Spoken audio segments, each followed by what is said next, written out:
کبھی ایسا ہوتا ہے کہ بیٹا باپ کو پہچاننے میں خطا کر جاتا ہے، باپ بیٹا کو پہچاننے میں خطا کر جاتا ہے، کبھی ایسا ہوتا ہے۔ ہمارے یہاں تو جب کہیں باہر ملک چلے جاتے ہیں اور بچے کی ولادت ہوتی ہے تو بچہ بہت بڑا ہو جاتا ہے، تب باپ آتا ہے۔ باپ جب آتا ہے تو بیٹا اس کو نہیں پہچان سکتا، باپ بیٹا کو نہیں پہچان سکتا کہ یہ میرا بیٹا ہے۔ گھر والے جب بتاتے ہیں تب اس کے باپ کو یہ پتا ہوتا ہے نا ایسا۔ میں نے ایک جگہ ایک دفعہ بتایا بھی تھا، آج ہمارے یہاں معاشرہ اس طرف جا رہا ہے کہ ہمارے یہاں ہر گھر میں لڑائی ہوتی رہتی ہے، جدال ہوتا رہتا ہے، آپس میں میاں بیوی اس لیے لڑتے ہیں کہ شوہر رات میں بہت دیر سے گھر میں آتا ہے۔ اس کے بارے میں نے ایک دفعہ کہا تھا، میں آج پھر آپ کو ایک گفتگو چل پڑی ہے تو میں بتاتا ہوں، یہ صرف ہنسانے کے لیے نہیں، بس سمجھانے کے لیے بتا رہا ہوں کہ ہمارا معاشرہ کدھر جا رہا ہے۔ ایک صاحب نے پوچھا کہ بھئی تمہارا جو بچہ تھا، کبھی دوست سے ملتا ہے تو پوچھتا ہے تمہارا جو بیٹا تھا اب کتنا بڑا ہو گیا؟ اتنا بڑا، میرے طرف دیکھیے، اتنا بڑا ہو گیا۔ اچھا، کچھ عرصے کے بعد پھر پوچھا کہ تمہارا بچہ کتنا بڑا ہو گیا؟ اتنا بڑا ہو گیا۔ پھر کچھ عرصے کے بعد پوچھا کہ تمہارا بیٹا کتنا بڑا ہو گیا؟ اتنا بڑا ہو گیا۔ دوست بڑا حیران ہے، یار یہ ایسے کر کے نہیں لے جاتا، یہ ادھر کا چکر کیا ہے؟ یہ بچہ کے بڑھنے کو اس طرف لے کر کیوں جا رہا ہے؟ یہ عام طور پر آپ سے پوچھا جائے آپ کا بیٹا کتنا بڑا ہوا تو کیا بتائیں گے؟ اتنا بڑا۔ پھر کچھ عرصے کے بعد پوچھا جائے کہ آپ کا بیٹا کتنا بڑا ہوا؟ اتنا بڑا۔ پھر کچھ عرصے کے بعد آپ اوپر کی طرف بڑھائیں گے نا، یہ کیا چکر چل رہا ہے؟ اس طرف کیوں آپ جا رہے ہیں؟ اس کے دوست نے پوچھا یار مجھے ایک مسئلہ بتاؤ۔ وہ مسئلہ یہ ہے کہ جب بھی میں نے تم سے پوچھا تو یہ کر کے بڑھتے چلے گئے۔ کہا بات یہ ہے کہ جب میں صبح جاتا ہوں تو میرا بیٹا سویا ہوا ہوتا ہے، جب رات میں آتا ہوں تب بھی بیٹا سویا ہوا ہوتا ہے، میں نے کھڑا دیکھا ہی نہیں اسے۔ جب بھی دیکھا میں نے اسے سوتے ہوئے دیکھا، اس لیے مجھے انداز یہی انداز ہے۔ میں آپ کو یہ بتانا چاہتا ہوں کہ ہمارا المیہ ہو گیا کہ اپنی اولاد کے بارے میں صحیح معلومات نہیں دیتے، ہم اپنی اولاد کو صحیح طور پر نہیں پہچان سکتے۔ قرآن کریم کیا صداقت بیان کرتا ہے، الذین آتیناہم الکتاب یعرفونہ کما یعرفون ابناءہم۔ یہ اہل کتاب اس پیارے نبی آخر الزمان صلی اللہ علیہ وسلم کے بارے میں کیسے انکار کرتے ہیں؟ ان کی شناخت یہ ایسے کر چکے ہیں جیسے باپ بیٹا کو پہچان چکا، بیٹا باپ کو پہچان چکا۔ یہ تو اس نبی آخر الزمان صلی اللہ علیہ وسلم کو پہچان چکے۔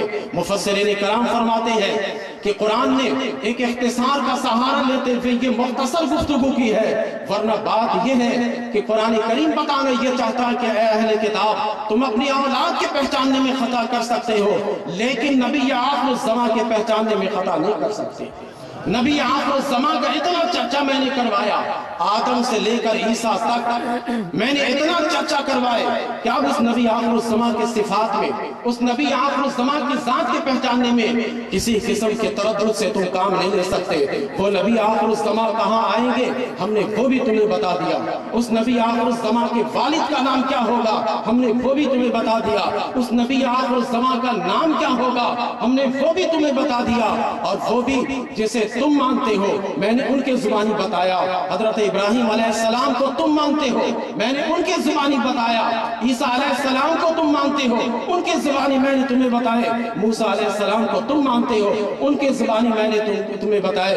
اب بتاؤ کہ اس کے باوجود وہ نبی آخر الزمان صلی اللہ تعالیٰ علیہ وسلم جب تشریف لے آئے تو اب تم انکار کر رہے ہو، اب ماننے سے انکار کر رہی ہو تم، یہ تمہاری بدبختی ہوگی، بدقسمتی ہوگی۔ اس لیے اللہ تبارک و تعالیٰ نے پہلے ہی اپنے پیغمبر کا تعارف کرا دیا تاکہ وہ پیغمبر جب بہت ساری سعادت لے کر آئے، بہت ساری برکت لے کر آئے، بہت ساری نعمت لے کر آئے تو کوئی یہ کہہ کر محروم نہ رہ جائے کہ ہمیں تو پتہ ہی نہیں تھا، ہمیں تو معلوم ہی نہیں تھا کہ اتنے بڑے نبی آخر الزمان تشریف لانے والے ہیں، یہ پتہ ہی نہیں تھا ہمیں۔ نہیں، اللہ تبارک و تعالیٰ اس نبی کا چرچا آنے سے پہلے ہر کتاب میں کر رہا ہے، آنے سے پہلے ہر نبی سے کروا رہا ہے، آنے سے پہلے ہر امتی سے کروا رہا ہے، تاکہ جب وہ پیغمبر آئے تو کوئی یہ نہ کہنے پائے کہ ہمیں پتہ ہی نہیں تھا۔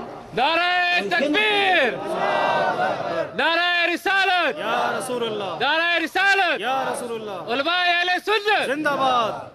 تو اب کسی کو محروم نہیں رہنا چاہیے، تو ہم جشن میلاد النبی صلی اللہ علیہ وسلم قبل از وقت منا کر آپ کو پیغام دینا چاہتے ہیں کہ ربیع الاول شریف کی آمد ہے، آپ اس کی تیاری کر لیجئے۔ کسی کے شرک کہنے پر نہ جائیے، کسی کے بدعت کہنے پر نہ جائیے۔ جو شرک اور بدعت کے نعرے لگاتے ہیں، جب ان کے گھر میں خوشی آتی ہے تو خود وہ بھی چراغا کرتے ہیں۔ جو شرک اور بدعت کے نعرے لگاتے ہیں، جب 14 اگست کا موقع آتا ہے تو وہ بھی جھنڈے لگاتے ہیں۔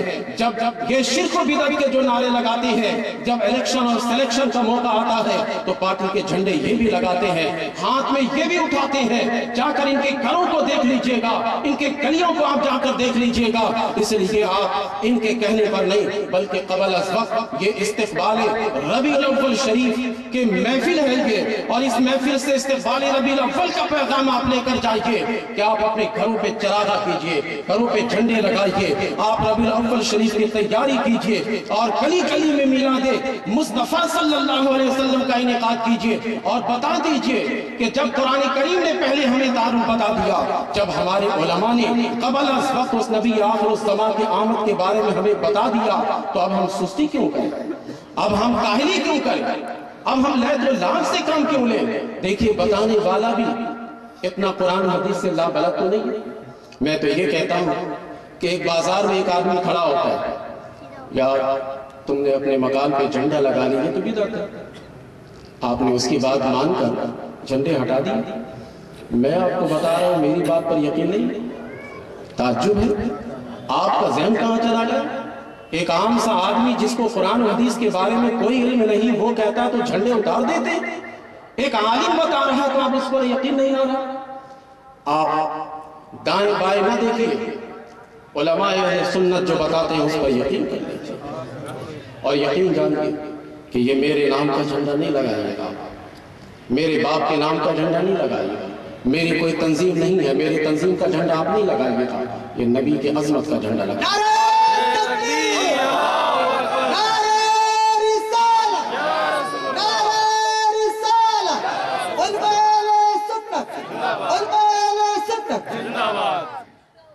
نبی کی عظمت کا جھنڈا آپ لگائیے گا تو ذرا دیکھنے والے کو بھی پہچانیے نا، کہ کہنے والے کو بھی پہچانیے نا کہ یہ کون ہے۔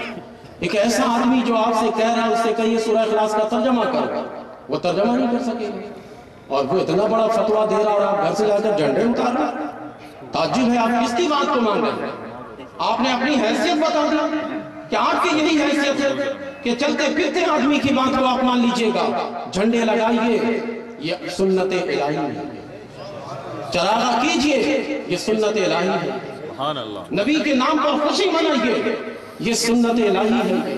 اللہ تبارک و تعالیٰ نے خود قرآن میں خوشی منانے کا حکم دیا ہے۔ یہ سب کچھ میں جو آپ کو بتا رہا ہوں، یہ میں جوش و خطابت میں آ کر آپ کو صرف اپنی طرفداری کی بات نہیں بتا رہا ہوں، بالکل پہلے سے لگ کر میں آپ سے بات کر رہا ہوں۔